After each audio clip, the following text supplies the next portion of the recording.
Hello everyone. आज की इस क्लास में राजस्थान असिस्टेंट प्रोफेसर एग्ज़ाम के लिए समाजशास्त्र से संबंधित महत्वपूर्ण प्रश्नों पर चर्चा करने वाले हैं।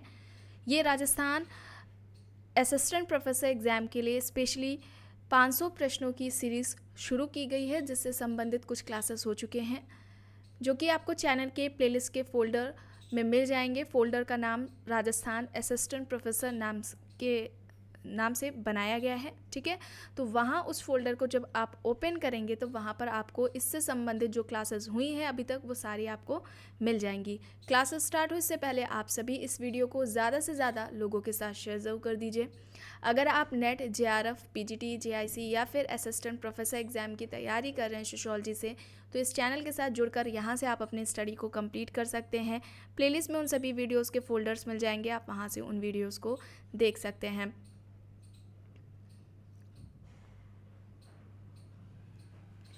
एक इन्फॉर्मेशन आपको देनी थी, Bihar state and Bihar PGT की क्लासेस से रिलेटेड, जो कि आपको कई बार बताई भी गई हैं कि ये मेंबरशिप की क्लासेस रहने वाली हैं। Bihar state and Bihar PGT exam के लिए सोशियोलॉजी की मेंबरशिप की क्लासेस शुरू हो चुकी हैं एंड इन क्लासेस में आपको 1000 प्रश्न कराए जाएंगे, ठीक है।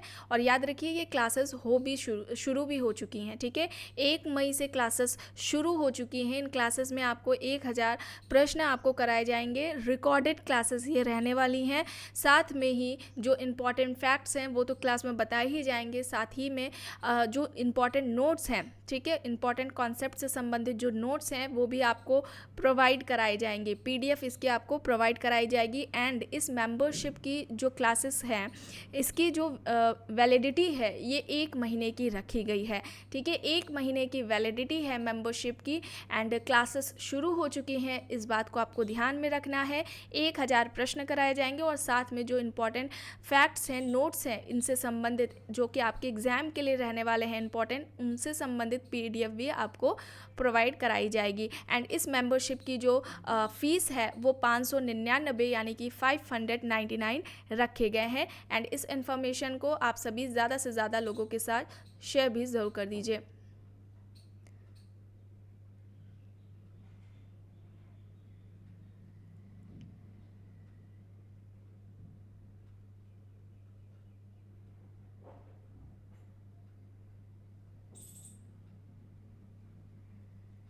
चलिए, यहाँ तक हो गया था, यहाँ तक।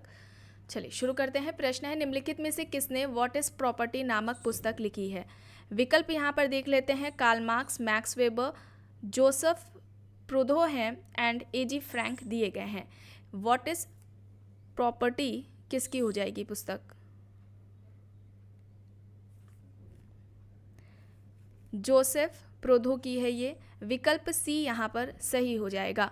प्रश्न है, निम्नलिखित में से किसने जादू को एक मिथ्या विज्ञान के रूप में माना है? टाइलर, फ्रेजर, मॉर्गन, मेलानोवस्की यहाँ पर विकल्प दिए गए हैं। जादू को एक मिथ्या विज्ञान के रूप में किसने माना? जादू है क्या? एक अलौकिक शक्ति है जिस पर अपना व्यक्ति नियंत्रण कर कर अपनी इच्छा अनुसार कार्य करवाता है, ठीक है। उसको ही क्या कहा जाता है? मैजिक कहा जाता है। और आपको कई बार बताया गया है मैजिक के 2 प्रकार, जादू के 2 प्रकार, सफ़ेद जादू और काला जादू मेलानोवस्की ने बताए थे। सफ़ेद जादू जो कि दूसरों की अच्छाई, दूसरों के कल्याण से संबंधित है, और काला जादू दूसरों को कष्ट, हानि पहुंचाने के लिए किया जाता है। यहाँ पर सही हो जाएगा फ्रेजर।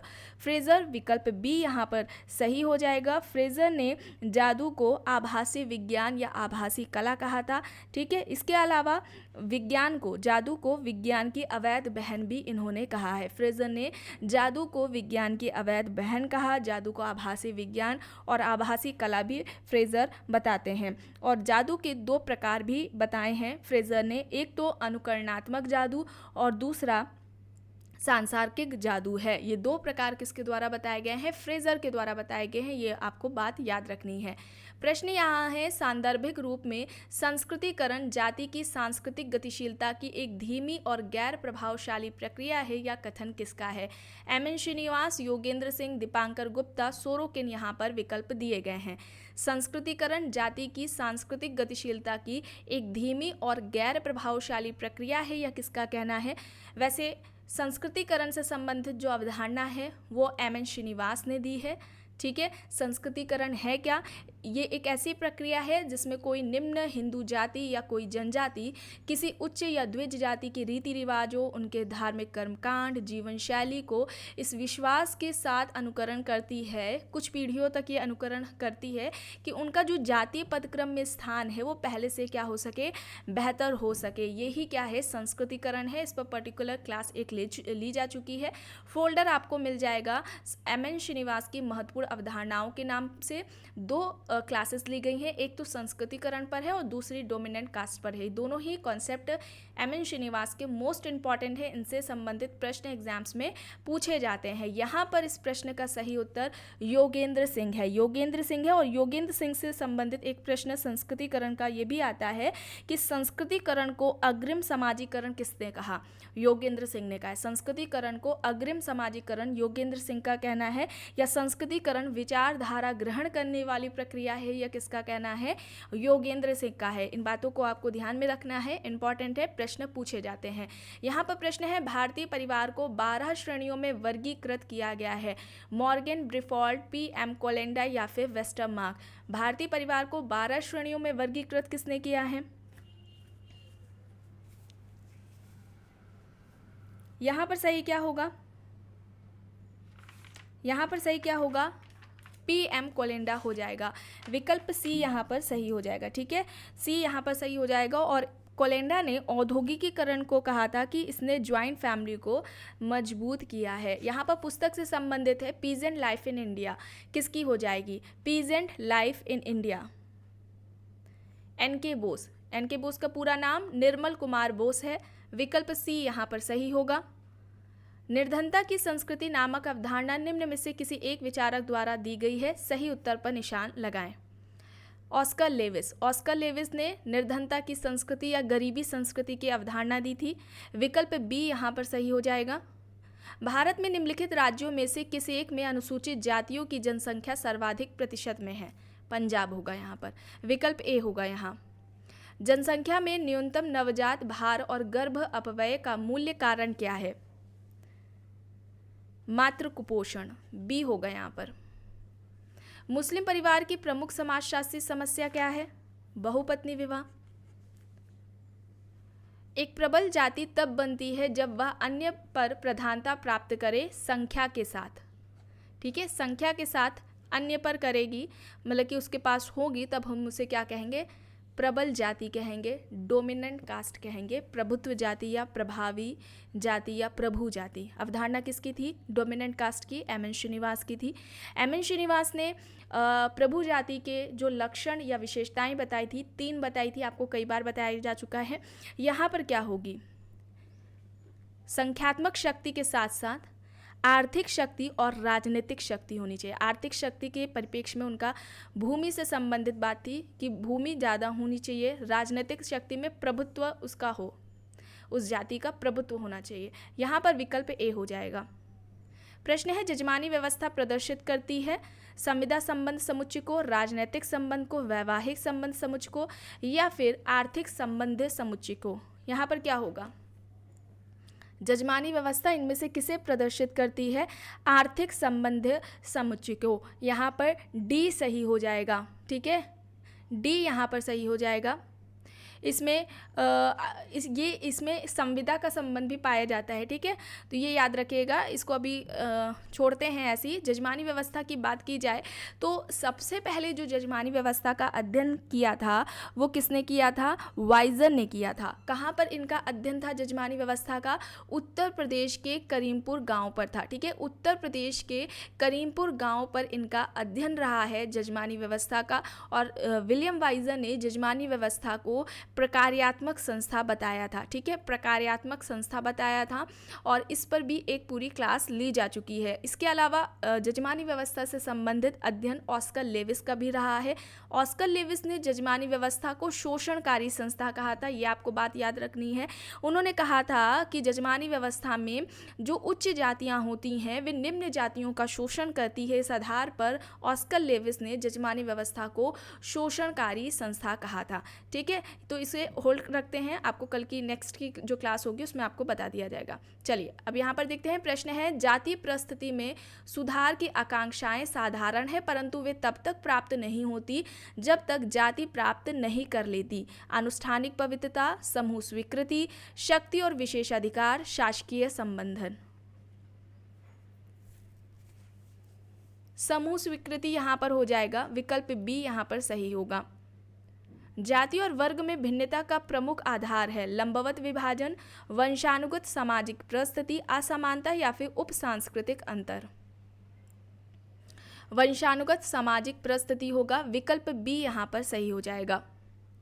सीमेल के समूह के वर्गीकरण का आधार इनमें से क्या है? सामाजिक संबंध, संबंधों की प्रकृति, सदस्यता की प्रकृति या फिर आकार। समूह के जो विभाजन किया था सीमेल ने किस आधार पर किया था? आकार के आधार पर किया था। और एकल, द्वैत और त्रैत ये 3 प्रकार बताए थे समूह के इन्होंने सीमेल ने। किसका कहना है कि सामाजिकरण उस प्रक्रिया को कहते हैं जिसमें किसी व्यक्ति को सामाजिक व्यक्ति बनाया या सामाजिकृत किया जाता है? ब्लूमर, मीड, मैकेवर, किंग्सले डेविस यहाँ पर ऑप्शंस दिए गए हैं। सही विकल्प यहाँ पर कौन सा हो जाएगा? राइट आंसर यहाँ पर क्या होगा?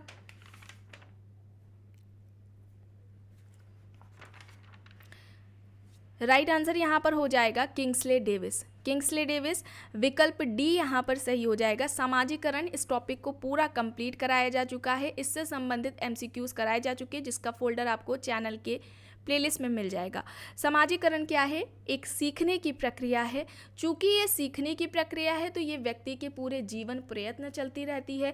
जीवन प्रयत्न चलती रहेगी तो इसमें क्या होगी? निरंतरता पाई जाएगी। यह एक गतिशील प्रक्रिया हो जाएगी, ठीक है। और व्यक्ति या बच्चा जिस समाज का सदस्य है उस समाज के मानक, मूल्यदंड, जो मूल्य हैं, मानक हैं, उनको आत्मसात करने की प्रक्रिया है। और महत्वपूर्ण अवस्था बाल्यावस्था से किशोरावस्था मानी जाती है समाजीकरण की। प्रारंभिक अवस्था कौन सी हो जाएगी? बाल्यावस्था हो जाएगी समाजीकरण की। और यहाँ पर सही हो जाएगा विकल्प डी। सबसे पहले समाजीकरण की बात किसने की थी? जॉर्ज हर्बर्ट मीड ने की थी। ये आपको बात याद रखनी है। चलिए आगे चलते हैं। यहाँ पुस्तक से संबंधित प्रश्न है, अर्बन बिहेवियर किसकी है? अर्बन बिहेवियर पुस्तक किसकी है? यहाँ पर E.G. एरिक्सन हो जाएंगे। विकल्प सी यहाँ पर सही हो जाएगा।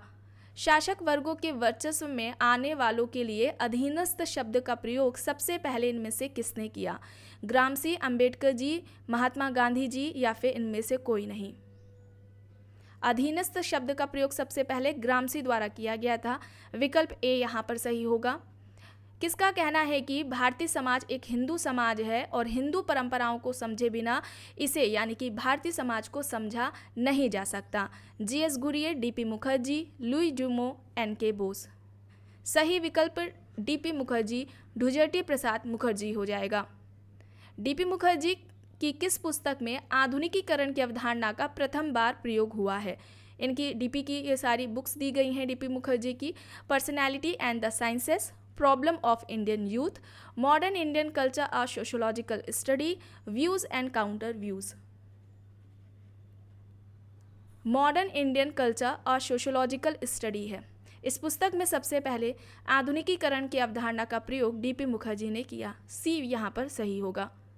किसने लिखा है कि विस्तृत अर्थों में समाजशास्त्र मानवीय अंतःक्रियाओं एवं अंतर संबंधों, उनकी दशाओं और परिणामों का अध्ययन है? Morris Ginsberg, MacIver and Page, Coser, Talcott Parsons. समाजशास्त्र को इस तरीके से परिभाषित किसने किया है? मोरिस जिन्सबर्ग ने। विकल्प ए यहाँ पर सही होगा। पति पत्नी की परिधि तथा इसके केंद्र में स्थित रक्त संबंधियों से बनने वाले परिवार को क्या कहा जाता है? रक्त मूलक परिवार, दाम्पत्य मूलक परिवार, प्रजनन मूलक परिवार या फिर उपर्युक्त में से कोई नहीं?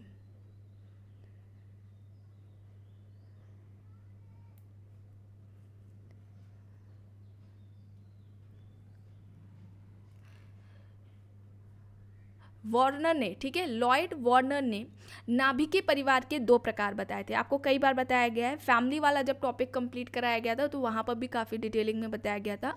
लॉयड वार्नर ने नाभिकीय परिवार के 2 प्रकार बताए थे। एक था जन्म मूलक परिवार। जन्म मूलक परिवार वह है जिसमें व्यक्ति का जन्म होता है। इस व्यक्ति में व्यक्ति के अलावा, जिसका जन्म हुआ है, उसके अलावा उसके माता पिता और उसके भाई बहन रहते हैं। दूसरा परिवार का प्रकार वार्नर ने प्रजनन मूलक बताया है। इस परिवार का निर्माण व्यक्ति विवाह के बाद करता है। व्यक्ति स्वयं विवाह के बाद इस परिवार का निर्माण करता है और इस परिवार में पति पत्नी और उनके अविवाहित बच्चे होते हैं। यहाँ पर विकल्प सी हो जाएगा सही। लघु समुदाय मानवता के इतिहास में मानव जीवन का सबसे प्रचलन स्वरूप रहा है। यह किसका कथन है? T L. Smith, R. Redfield, A R. Desai या फिर एच.सी. मेंजर। लघु समुदाय की अवधारणा किसकी थी? रॉबर्ट रेडफील्ड की थी।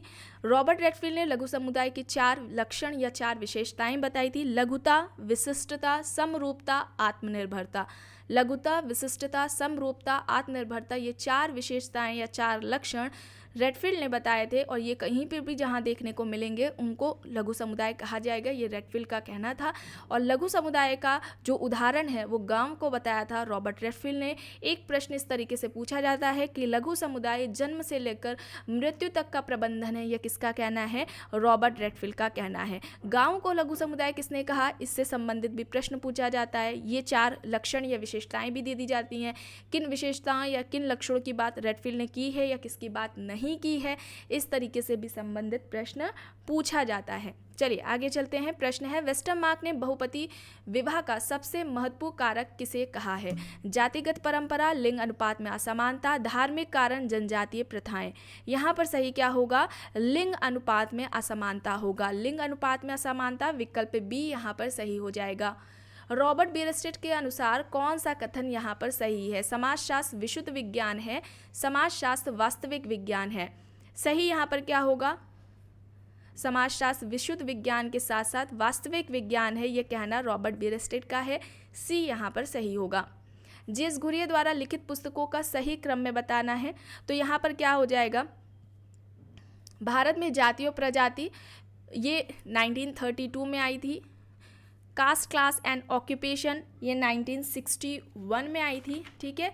और यहाँ पर भारतीय साधु, इंडियन साधुस, जो इनकी पुस्तक है, ये कब आई है? 1964 में, ठीक है। तो यहाँ पर क्या हो जाएगा? यहाँ पर सेकेंड, फर्स्ट एंड थर्ड, विकल्प ए होगा यहाँ पर। संघर्ष गतिरोध उत्पन्न कर सकता है, परिवर्तन नहीं, या किसका कहना है? कोजर, डैरेनड्रॉफ, अब्राहम कोहेन, यहाँ पर विकल्प दिए गए हैं। संघर्ष गतिरोध उत्पन्न कर सकता है पर संघर्ष नहीं, ये किसका कहना है?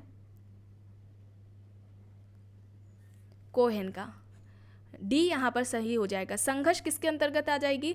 असहयोगी सामाजिक प्रक्रिया के अंतर्गत आ जाएगा। कॉन्फ्लिक्ट, ठीक है। कॉन्फ्लिक्ट क्या है? संघर्ष चेतन प्रक्रिया है, वैतिक प्रक्रिया में आएगा। ये अनिरंतर चलने वाली प्रक्रिया है और सार्वभौमिक प्रक्रिया, ये हर समाज में संघर्ष देखने को मिलेगा। अनिरंतर प्रक्रिया समाज में हमेशा संघर्ष नहीं होता, ये आपको याद रखना है।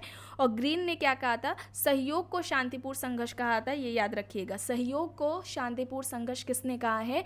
ग्रीन ने कहा है। ये भी प्रश्न पूछा जाता है। यहाँ पर प्रश्न है, समाजीकरण की विधियों के अंतर्गत दमनकारी समाजीकरण एवं सहभागी समाजीकरण विधियों का उल्लेख किसने किया है? Mead, Broom and Selznick, Johnson, Cooley. Mead, Broom and Selznick, Johnson, Cooley, यहाँ पर विकल्प दिए गए हैं। दमनकारी समाजीकरण और सहभागी समाजीकरण की विधियों की बात किसने की है? या समाजीकरण के 2 प्रकार, दमनकारी समाजीकरण और सहभागी समाजीकरण, किसने बताए हैं? ब्रूम एंड सेल्जनिक ने। बी यहाँ पर सही होगा। दमनकारी समाजीकरण माता पिता केंद्रित समाजीकरण है और जो सहभागी समाजीकरण है यह संतान केंद्रित समाजीकरण है। इस तरीके से भी पूछ सकते हैं, संतान केंद्रित समाजीकरण और माता पिता केंद्रित समाजीकरण की बात किसने की है? यहाँ पर संस्कृति की सबसे छोटी इकाई सांस्कृतिक तत्व को किसने बताया? किसका कहना है कि संस्कृति की सबसे छोटी इकाई सांस्कृतिक तत्व है? Kroeber and Kluckhohn, Tylor, Linton, Leslie White, यहाँ पर विकल्प दिए गए हैं। यहाँ लिंटन होगा। सी यहाँ पर सही हो जाएगा। बाह्य संघर्ष समूह के अंदर एकता पैदा करता है, यह किसका कथन है? Karl Marx, Simmel, Coser, Kingsley Davis. बाह्य संघर्ष समूह के अंदर एकता को उत्पन्न करता है, एकता को जन्म देता है, यह किसका कहना है? लेविस कोजर का है। लेविस कोजर ने संघर्ष का प्रकार्यात्मक सिद्धांत दिया था। किस पुस्तक में दिया था? पुस्तक का नाम the function of social conflict है। The function of social conflict, इस पुस्तक में संघर्ष का प्रकार्यात्मक सिद्धांत दिया है कोजर ने। कोजर ने संघर्ष के दो प्रकार, बाह्य संघर्ष और जो आंतरिक संघर्ष है, ये बताएं। इसके अलावा वास्तविक संघर्ष और अवास्तविक संघर्ष की भी बात की है। संघर्ष के स्वरूप संगठनात्मक और विघटनात्मक भी कोजर ने बताए हैं। ठीक है। एंड लास्ट है, स्त्रीकरण के कतिपय नियमों का आलोचनात्मक विश्लेषण प्रथम बार किसने प्रस्तुत किया? पार्सन्स, सोरोकिन, ट्यूमेन, डेविस यहाँ पर विकल्प दिए गए हैं।